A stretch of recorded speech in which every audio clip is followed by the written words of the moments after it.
Hello. Okay, so today I'm doing a Bible teaching. Today is January 17th, 2024. It's Wednesday today, and we in the house because it's snowing. So yeah. So I want to talk to y'all about God and like having a relationship with Him. And how I got my relationship with God was like one day I was just talking about my childhood and all the stuff that I went through, and I was just like going back and reflecting, and I was just thinking like the times whenever I was the happiest. 'Cause at this point in time I was sad all the time. I was just like, man, like I ain't like eating a lot, or I was in bed all the time. Then one time I was just thinking about like religion, and around this time, like I think I was into like spirituality stuff, and like I would rely on that, and like this was like sometime during the pandemic also. So I was used to being in the house and I had a lot of time on my hands. So I was just sitting there and I didn't know what to do. And I left my job. No, actually no, that happened afterwards. And I was just thinking and I was just talking in prayer. I was just talking out loud. Because I always felt like someone could hear whatever I was saying. So I would just speak, even if there was no one else in the room with me, I would speak. I would just talk about my childhood and everything. And I was crying in a prayer, how I wanted to be loved and all that stuff. And, just confessing. And I was just trying to like go back and like reflect on everything that I did.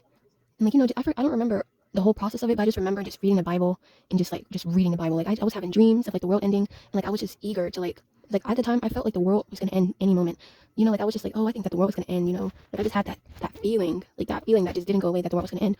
And so I was reading the Bible and like I was trying to like repent of my sins. Like I was confessing every sin, everything that I've done, anything that I was, like just saying I'm sorry for everything, and just praying and talking about my childhood and just like seeking God. And then that's whenever I heard Him, and that from then on I kept going and I kept seeking Him. I read the Bible constantly.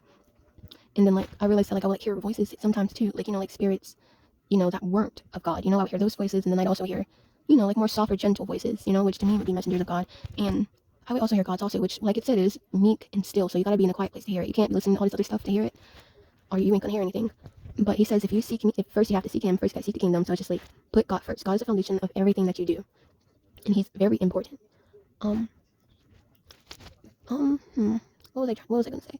And one thing that I was just thinking, just like whenever it comes to unbelievers, it's like they'll say, oh, my family member, they passed away. Oh, they're flying high, they're gaining wings, heaven's gaining another soul, and stuff like that. But at the same time, if a servant of God walked up to them, they would reject that person. They don't want, and no one has an ear for God. But yet, oh God, I hope you bless me, and I hope I get this, I hope I get that. God isn't a genie. He isn't someone you pick up and put down.